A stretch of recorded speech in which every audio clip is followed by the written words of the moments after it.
지금 투자자들 입장에서는 그래도 한 몇 퍼센트 정도 채권을 가져가는 게 좋겠다. 어떻게 보십니까? 아주 유명한 뭐 연기금들이라든지 뭐 이제 그런 개인 투자자들도 사실은 그런 기관 투자자들이 모델이 될 수 있잖아요. 그럼 보통 전통적인 전략이 6대4. 싱싱한 인터뷰, 찾아가는 인터뷰, 더보자 얼라이브 한국경제신문 기자 고인상입니다. 요즘 채권 시장에 대한 관심들 참 많으시죠. 체리니 분들도 많이 늘어나셨고 또 개인 투자자분들이 이제는 채권에 대한 관심도 참 많습니다. 그런데 자, 이제 와서 채권을 사자니 가격이 정말 괜찮은 건지 또 앞으로 채권 전망은 어떻게 되는 건지 전반적으로 궁금한 게 참 많으실 것 같습니다. 그래서 찾아왔습니다. 여의도의 최고 채권 전문가입니다. 윤여삼 메리츠증권 연구위원님 만나 뵙습니다. 안녕하십니까? 네, 안녕하세요. 네. 네, 자기소개 좀 간단하게 부탁드립니다. 예. 저는 메리츠증권에서 채권 분석 일을 맡고 있고요. 이 일을 한 지는 아주 오래되지는 않았습니다. 한 18년 정도 종사하고 있고요. 네. 그럼에도 불구하고 채권 전문가임에도 18년 돼도 아주 오래된 게 아닙니까? 일단은 뭐 금융시장은 늘 겸손해야죠. 그리고 네. 또 올해와 같은 역사에 손꼽을 정도로 채권에서 손실을 본 적이 없었기 때문에 네네. 더 겸손해졌고 그래서 지금 최근에 이렇게 채권에서 손실을 본다니 이게 말이 되느냐라고 상식적으로 생각하시는 분들도 계실 수 있지만 우리가 2020년 팬데믹 때 미국의 정부에 10년 돈 빌려주시면 이자 1년에 얼마 받는지 기억나십니까? 기억 안 납니다. 0.5%밖에 못 받았습니다. 그때 우리나라 정부의 돈을 10년 동안 빌려주시면 바닥일 때 1.2% 이자밖에 못 받았습니다. 네. 그게 불과 2년 전입니다. 네. 근데 지금 올해 또 한 달 전에 이제 금리가 고점을 찍을 때 미국 정부에 10년 돈을 빌려주시면 0.5에서 무려 4.3%까지 고점을 찍었었고요. 우리나라 10년짜리 채권 금리는 뭐 바닥일 때도 좀 더 높았지만 우리 한 달 전인 10월 달 말일쯤에 우리나라 10년짜리 정부에 돈을 빌려주시면 4.6%까지. 그 짧은 기간 동안 이자 수익에 대한 증가 속도가 너무 빨랐고 그만큼 채권이 예전에는 굉장히 낮은 이자만 줘도 될 만큼 그렇게 낮은 이자를 받는 채권의 가치가 굉장히 많이 올라가는 시기였거든요. 돈을 빌리는 사람이 더 큰 소리를 치는 시기였죠. 나 이자 0.5%밖에 안 줘도 너 필요하면 채권 사가? 라고 할 정도로 경기 여건도 어렵고 물가도 낮았고 그렇게 낮은 이자 수익을 주다가 지난 2년간 여러분들 다 지금 겪고 계시지만 자산 가격도 난리가 나고 우리 올해 너무 시달리셨죠. 물가 오른다고 난리였잖아요. 네. 그 인플레이션 올라가면서 그 돈의 가치도 그걸 따라가다 보니까 금리가 그 40년 만에 최고 인플레이션을 쫓아 올라가면서 채권의 가격은 0.5% 이자밖에 안 주는 채권이 지금 얼마요? 4.3%까지 올라가니 그 0.5%짜리 이자 주는 채권은 어떻게 됐겠습니까? 똥값이 됐죠. 같은 신용에 같은 그 발행주체가 찍은 채권인데 우리 2년 전에는 0.5%밖에 이자 안 줬어요. 근데 지금은 4.3%나 이자를 줘요. 그럼 사람들이 어떤 채권을 사시겠습니까? 지금 새로 찍은 4.3% 사야죠. 네. 그 옛날에 0.5% 이자 주고 사신 분들은 채권 가격이 아주 많이 급락을 하면서 허탈해진 거죠. 3.8%포인트를 10년간 덜 받는데요. 그게 채권이 금리가 오르면 가격이 떨어지는 이유입니다. 그래서 항상 여러분들이 체리니 분들이 채권을 사실 때는 이 생각을 해야 돼요. 내가 지금 채권을 살 때 금리가 최고 높은 금리다라고. 아니 그냥 이자를 받는 측면에서도 이자를 많이 받는 게 좋잖아요. 네. 근데 가격 측면에서도 내가 낮은 금리일 때 채권을 사게 되면 그 뒤에 높아진 금리일 때 이번 사례가 그런 거예요. 네. 그래서 지난 2년간 미국채 딱 2020년 8월 달에 0.5%짜리 미국채 사신 분은 올해 수익률이 어떻게 되는지 아십니까? 아주 낮죠. 낮은 정도 수준이 아니라 이자를 그렇게 매년 0.5%밖에 못 받고 자본 차손으로 무려 마이너스 18%를 기록하고 있습니다. 그러니까 안전자산의 지위가 많이 흔들렸습니다. 네. 자, 채권 사실 과거 지난 40년간 채권 가격이 그래도 이제 계속 안정적으로 운용될 수 있었던 것은 금리가 계속 우하향한다는 시장의 믿음이 있었고 맞습니다. 그로 인해서 뭐 영국의 연기금이라든지 이런 것들이 이제 LDI라는 뭐 이런 프로그램을 통해서 방법을 통해서 레버리지를 통해서 뭐 채권도 B2가 기관들이 B2를 해왔던 건 아니겠습니까? 너무 금리가 낮으니까 그 1% 0%대 이자 받아서 안 되니까 그걸 또 곱하기 2, 곱하기 3에서 0.5를 곱하기 2 하면 1%라도 받아야 되고 3 하면은 뭐 2%라도 받아야 되겠다. 그렇게 레버리지를 일으켜 왔던 거죠. 그건 저금리 때문에. 네. 그리고 또 채권 가격이 올라가는 그 효과 때문에 내가 샀던 금리보다 계속 금리가 떨어지니까 예전에 이자를 많이 받던 채권들은 가치가 올라가거든요. 네. 그러면서 채권 투자를 좀 무리하게 해오는 경향들이 있어요. 네, 그런 것들이 이제 줄줄이 무너지면서 오히려 개인 투자자들 입장에서 보면은 채권의 투자 매력이 좀 커지고 또 매입 어떤 자기가 매수를 해야겠다는 어떤 그런 필요, 이거 괜찮은 가격인데 하는 그런 생각들이 커지는 구간을 지나온 것 같습니다. 그래서 지금 이제 채권 투자를 하는 사람들이 이제 채권에 대해서 이제야 관심을 갖는 사람들이 보면 가격이 이제 좀 바닥을 찍고 올라간 듯한 모양새를 많이 지금 보이고 있어요. 자, 지금 이 시기에 어떤 채권의 투자 매력은 어떻게 보십니까? 저는 사실은 아주 심플하게 얘기를 드리면 약간 뭐 경제학적인 아카데믹한 부분도 있긴 하지만 여러분들이 편하게 얘기를 하시면 아까 얘기했다시피 불과 2년 전에 뭐 0%, 1%대 이자를 받던 동일한 상품이 이제는 미국만 해도 최근에 뭐 4%를 넘었지만 지난 한 달간 그 메리트가 굉장히 부각이 되다 보니까 여러 이제 우리나라는 특히나 개인 투자자들이 이제 아니 우리 뭐 은행에 돈 넣어봐야 예금들 안 하셨잖아요, 사실은. 그 예금 금리도 사실은 그 통화정책이라는 기준금리에 연동돼서 채권시장과 같이 그동안 예금 금리도 계속 떨어져 왔거든요. 뭐 여기 이 방송을 들으시는 분들이 더 잘 아실 거예요. 그러니까 우리는 바보였죠. 아니 아까 10년짜리 채권 금리는 2020년에 1%대였지만 예금 금리는 그때 0%대까지 갔어요. 그러니까요. 기준금리가 우리나라 0.5였고 그 예금 금리에 결정이 되는 그 낮은 금리의 예금도 0%대 시절.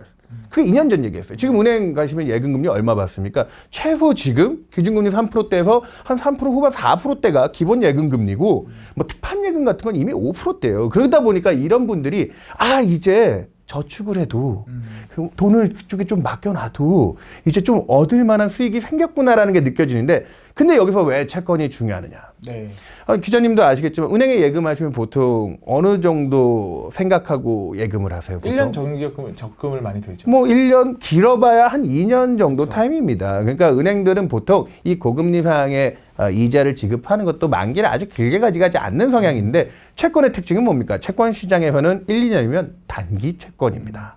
채권이 예금과 가장 다른 큰 특징 중에 하나는 뭐 증권으로서 가격의 변화가 있다는 게 예금과 좀 차이가 있지만 그래서 매매가 가능한 게 또 채권 시장의 장점이죠. 유동성이 있는데 그거보다 더 결정적인 여러분들이 이 체리니들이 관심을 가져야 되는 건 오랫동안 장기간 예금을 할 수 있는 이 높은 금리대를 좀 오래 묶어둘 수가 있다. 지금 최근에 그래서 한 달 단간의 금리가 좀 많이 떨어졌어요. 아까 제가 4%대 미국과 우리나라 10년 얘기를 했는데 현재 12월 첫째 주 들어와서 미국채 10년 금리는 3.5%. 우리나라 10년 금리도 비슷합니다. 네. 지금 현재 3.5%. 한 달 좀 남짓 단간 동안 무려 4.5%, 4.3% 하던 금리가 지금 3.5면 1%포인트 어마어마하게 지금 금리가 좀 빨리 떨어지고 있고요. 그러니까 여러분들은 한 달 전에 4.5% 주는 채권을 10년짜리로 사셨다. 네. 우리 정부가 발행한 거. 그러면 행운이시죠. 10년 동안 매년 4.5%씩. 지금 뛰어가서 사시면 얼마? 3.5%. 그러면은 10년 동안 4.5, 3.5, 1%포인트 차이잖아요. 그게 또 10년 동안 그 차이가 그러면 10% 차이예요. 어마어마한 거죠.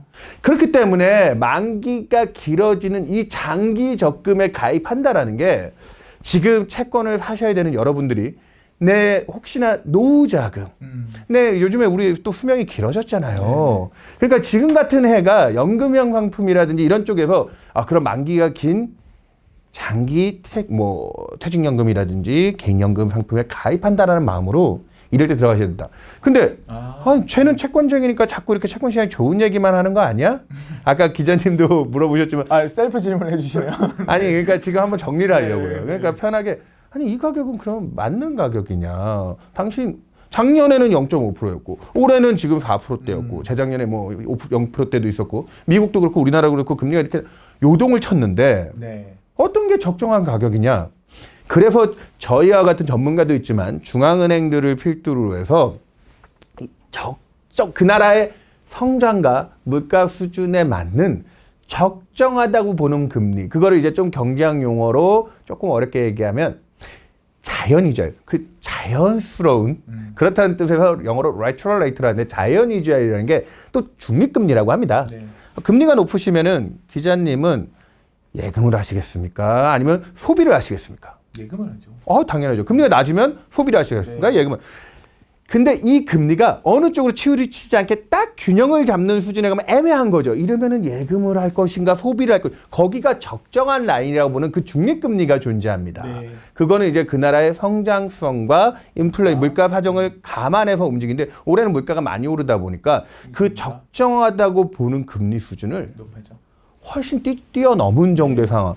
미국과 한국의 또 적정금리, 지금 10년짜리 금리도 뭐 3%대 중반 유사하다고 했는데, 적정금리 수준도 한국도 이제 좀 선진국 계열의 이제 펀더멘탈이다 보니까 금리단에서는 우리나라 미국의 중립금리, 적정금리 어느 정도 수준으로 혹시 알고 계십니까? 잘 모르겠습니다. 예, 지금 이런 여러 가지 추정 방법이 있는데요. 중앙은행 총재들이 요즘에 그런 시장의 혼란들 때문에 숫자를 아예 공개하고 있어요. 미국과 한국은 정확하게 현재 미국은 연준이 뭐 이렇게 연준 인사들이 통화정책 포워드 가이던스 미래 우리가 어떻게 할 것인가를 얘기해주는 점도표라는 걸 제시하는데 거기서 장기적으로 우리 이게 균형이라고 바라고 하는 영어로 롱거런이라는 숫자가 있는데 그게 2.5%입니다. 2.5%. 우리나라도 근데 딱 그 정도 수준입니다. 네. 우리나라도 한국은행 총재가 딱 그 숫자를 얘기했거든요.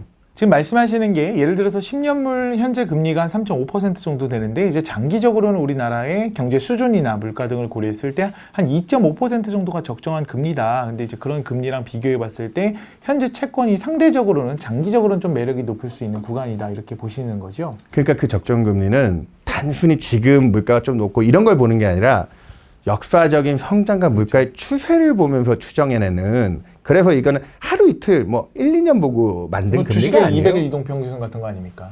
정확한 개념이십니다. 그래서 그 적정금리 수준 개인 투자자들은 많이 고민하실 필요가 없어요. 네. 중앙은행이 그런 수준 이상의 금리를 제시한다고 했을 때는 내가 예금을 했을 때 손해를 보지 않을 수 있는 정도. 물론 금리가 앞으로 더 올라간다라는 우려가 있다고 하면 너무 성급하게 투자했을 때 아까 얘기드렸다시피 나는 낮은 금리의 뭐 채권이나 예금을 들었는데 더 높은 금리를 간다면 정말 손실은 끝까지 만기까지 들고 가면 손실은 보지 않을 수 있지만 네. 그래도 기업이용 차원에서 아쉬운 거잖아요, 사실은.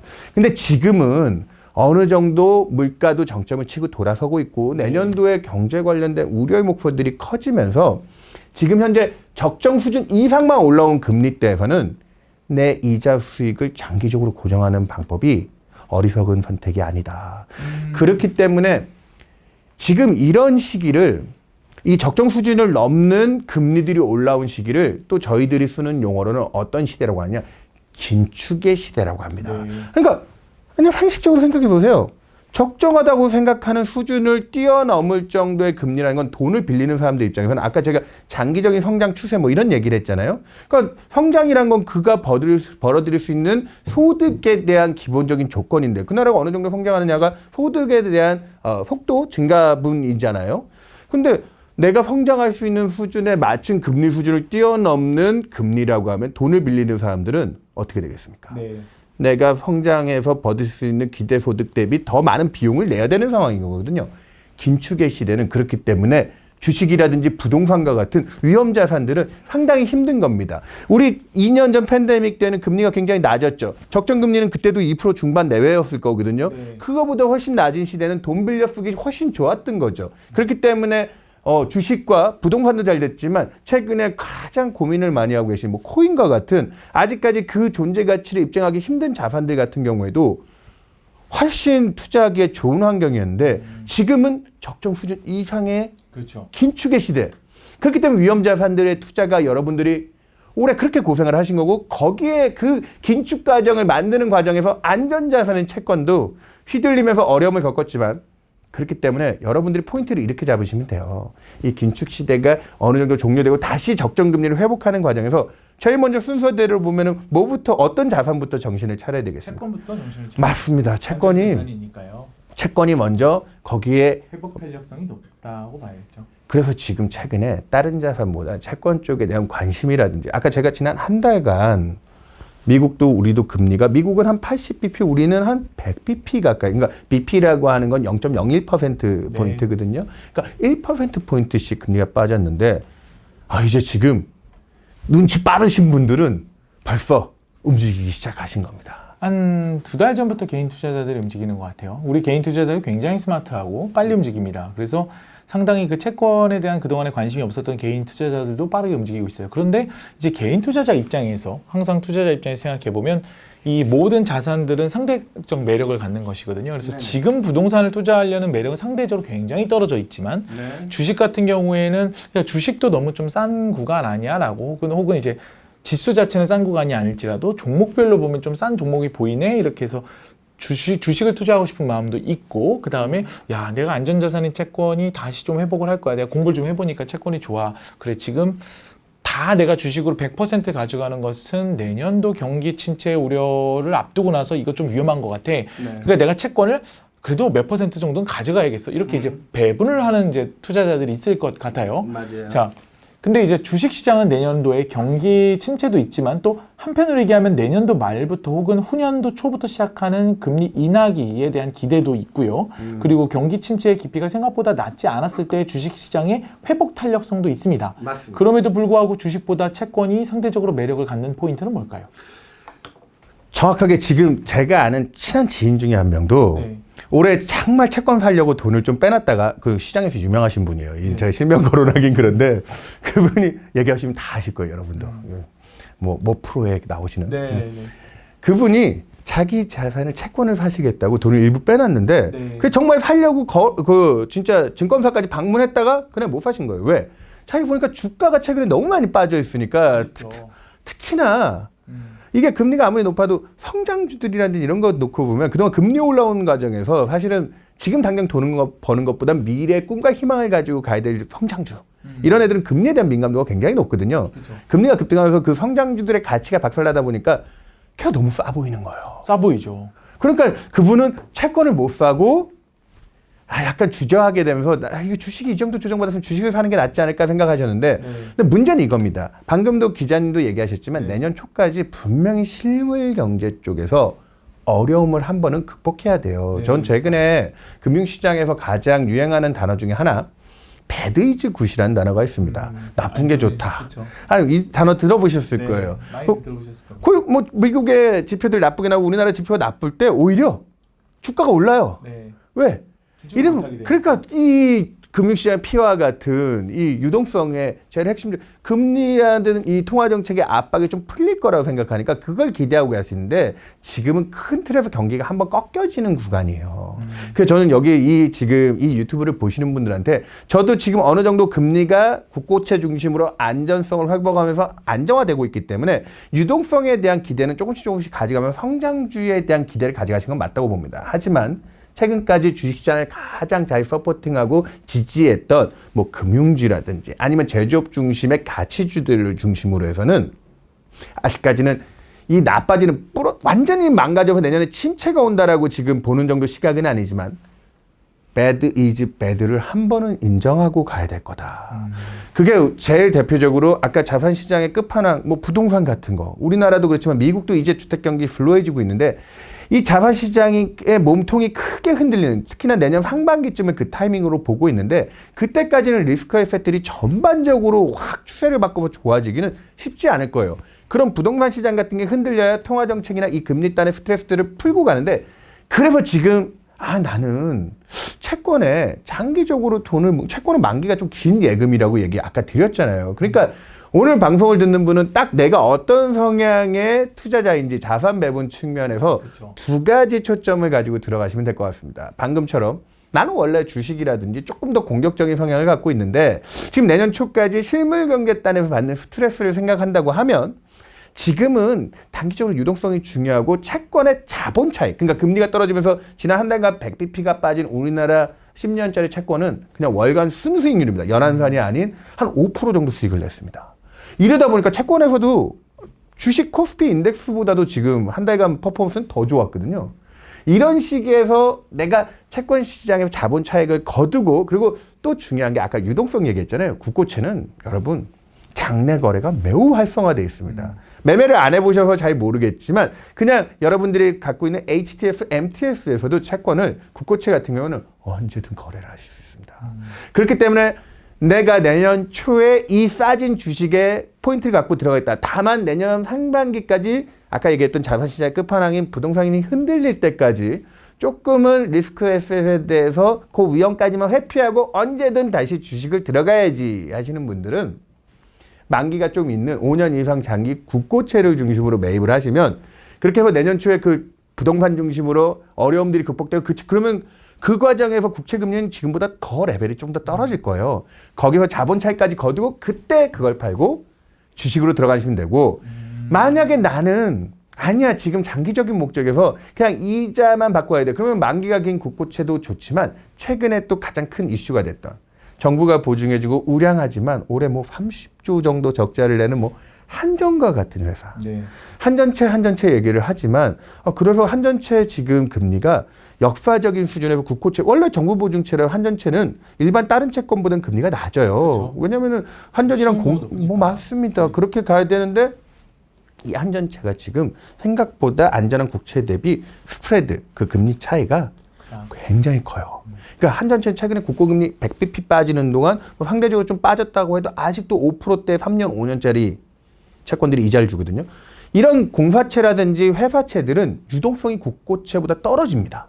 그래서 오늘 여러분들 이 체리니들이 나는 그래도 이 5%대 무위험 수익에 가까운 수익을 좀 장기간 고정화되는 저축 개념으로 들어오신 분들 그쪽 영역에서 채권을 사시고 쳐다도 보지 마세요. 다음 질문을 미리 답변해 주셔서 감사합니다. 공사채나 이런 이제 말씀해 주신 그런 것들 좀. 그러니까 제가 지금 뭐 한 번에 이렇게 다 이게 플로우가 연결되다 보니까 우리 고 기자님이 질문을 하셔야 되는데 아니, 질문이 아니라 저는 너무 공부가 돼서 너무 좋아요. 지금 행복해요. 그래서 지금 개인들이 채권을 잘 안 해보셔서 이런 채권이 얼마나 거래가 잘 되고 채권은 증권입니다. 증권회사라는 곳에서 주식만 증권이 아니라 채권 아까 예금과 다르죠. 채권은 금리의 변화에 따라서 언제든 내가 가격이 올라서 팔 수도 있고 또 떨어져서 손절을 할 수도 있는 상품이지만 하지만 채권은 질문 중에 혹시 안전자산 아니냐는 질문도 하시려고 하지 않았습니까? 그 안전자산으로서는 이 발행 주체가 망하지 않으면 1년짜리는 1년, 3년짜리는 3년, 5년짜리는 5년 동안 여러분들이 팔지 않고 버티시면 거기 정해진 원래 주기로 한 이자 수익 있잖아요. 쿠폰. 그것만큼 확정지어서 받을 수 있기 때문에 채권 그래서 안전자산이에요. 그래서 전 개인 투자자분들한테는 이 얘기를 꼭 드리고 싶습니다. 이러다가 또 만약에 다시 세상이 조금 또 뒤틀려서 물가가 오르고 금리가 다시 솟구치면 채권 가격에서 평가손이 나타나기 시작할 거예요. 2020년에 잘 모르시고 채권을 구매하셨다가 지금 평가손이 누적돼 있어서 걱정하시는 분들이 있는데 그분들한테는 얘기 드리고 싶은 게 딱 하나입니다. 버티세요. 채권은 버티면 시간이 해결해주고 여러분들이 결국 최종적으로 지금 뭐 2020년에 사신 분들 미국채 마이너스 18%라고 했잖아요. 그러면 지금 파시면 마이너스 18%를 확정 짓고 파는 거예요. 근데 버티면 0.5%씩 이자를 밖에 못 받긴 하지만 끝에 원금과 함께 그 매년 0.5%씩 해서 10년 동안 5% 정도의 이자 수익은 챙기고 끝날 수 있습니다.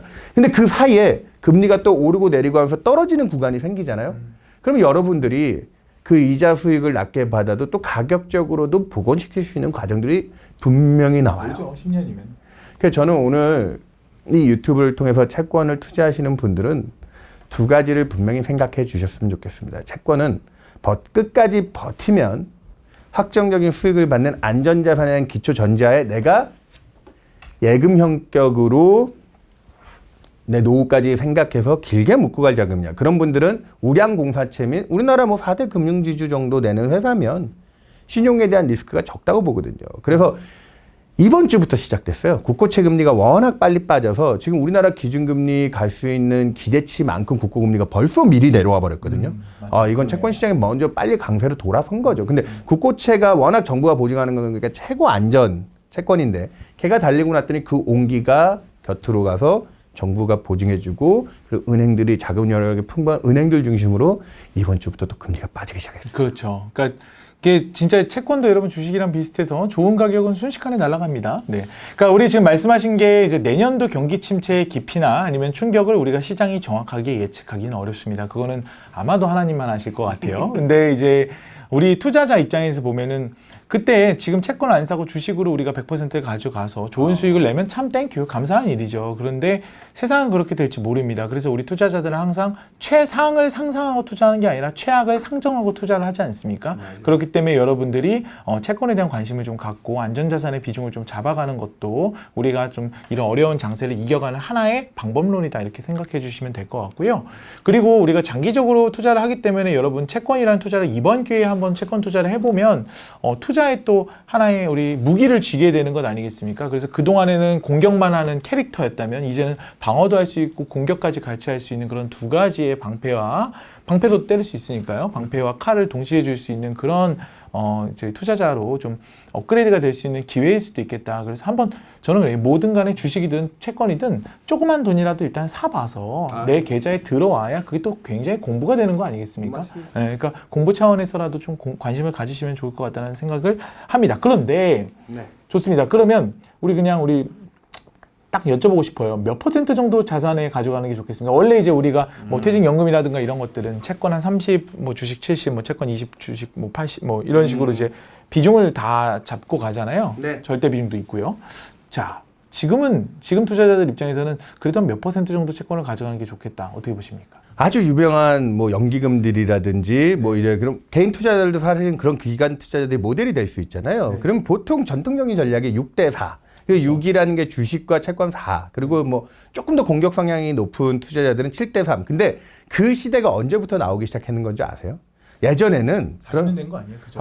그렇게까지 오래는 안 됐고요. 80년대부터 미국이 401k 하면서 퇴직연금 시장이 주식 투자 비중이 많이 높아졌다고는 하는데 그게 중요해요. 장기적으로 금리가 그 80년대부터 미국이 40년 동안 하향 기조를 겪어왔거든요.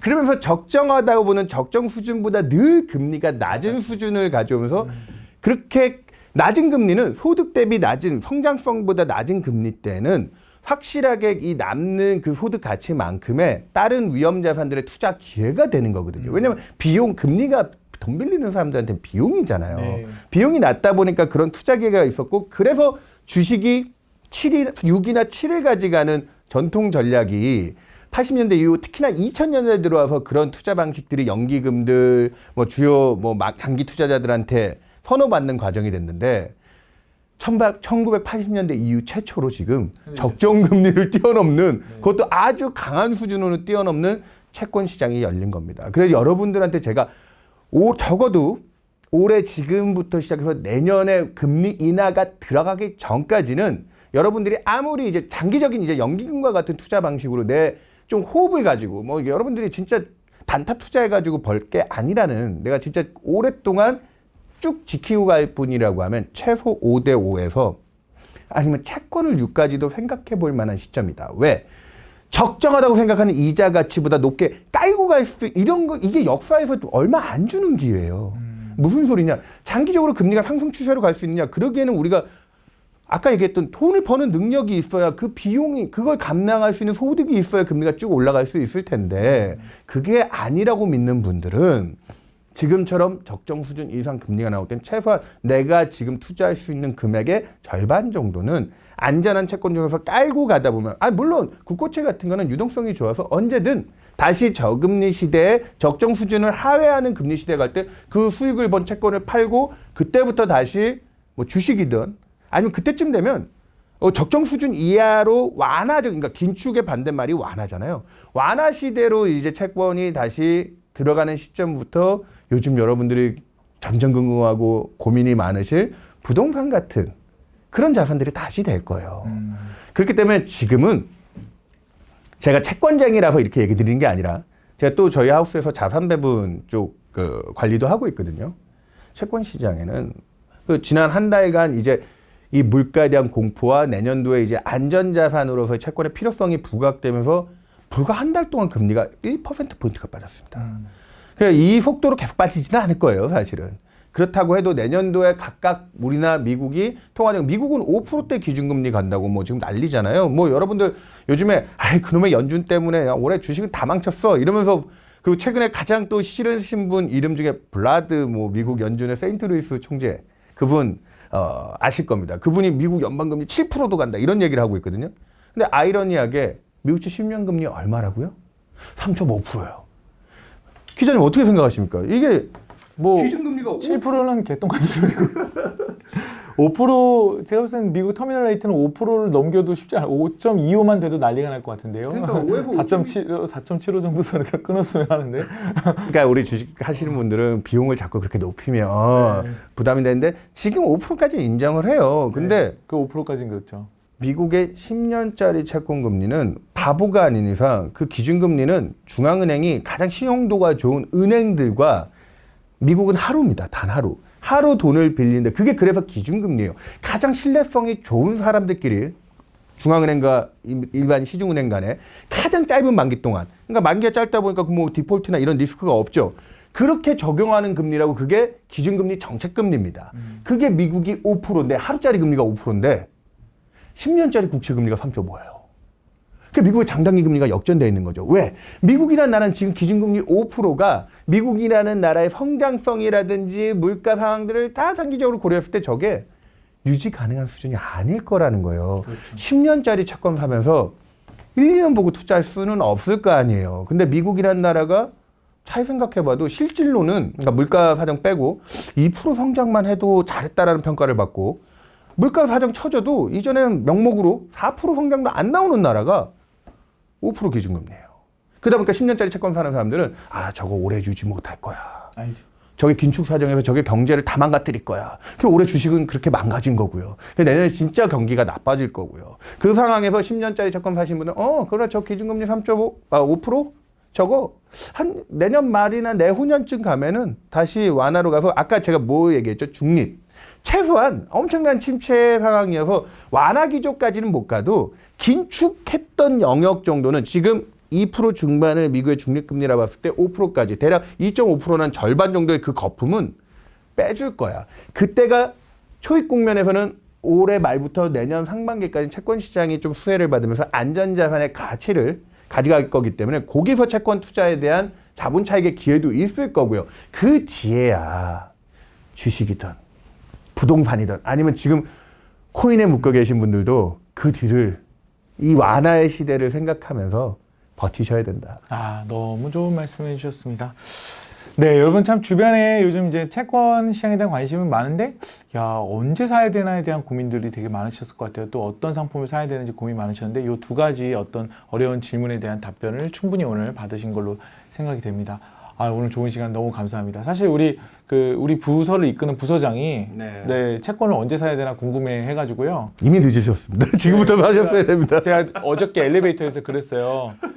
선생님 좀 늦었어요. 늦었으니까 지금이라도 빨리 어떻게 해요? 좀. 아직 적정금리 위일 때 최고 이제 가격으로는 바닥, 금리 고점은 이미 지났지만 아직은 그래도 사볼 만하죠. 아직은 사볼 만한데 이제 한 달 반 전쯤에 샀으면 더 좋았겠지만 그래도 아까 말씀하신 대로 장기적으로 우리가 자산 배분 차원에서 고민해 보자면 여전히 매력적인 구간이다라는 점을 오늘 너무너무 재밌게 잘 설명해 주셨습니다. 오늘 이렇게 시간 내주셔서 너무 감사합니다. 뭐 조금이라도 여러분들이 올해 이 받았던 상처, 금융에 징글징글하다 하시는 분들이 있을 텐데 그걸 다시 좀 기틀을 다지고 초석을 쌓는데 이런 정보가 좀 도움이 되셨으면 해서 제가 오늘 좀 흥분하면서 너무 도움이 크게 된 것 같습니다. 네, 더부자 얼라이브 싱싱한 인터뷰 오늘 윤여삼 메리츠증권 연구위원과 함께 채권에 대해서 이야기해봤습니다. 여러분 고맙습니다.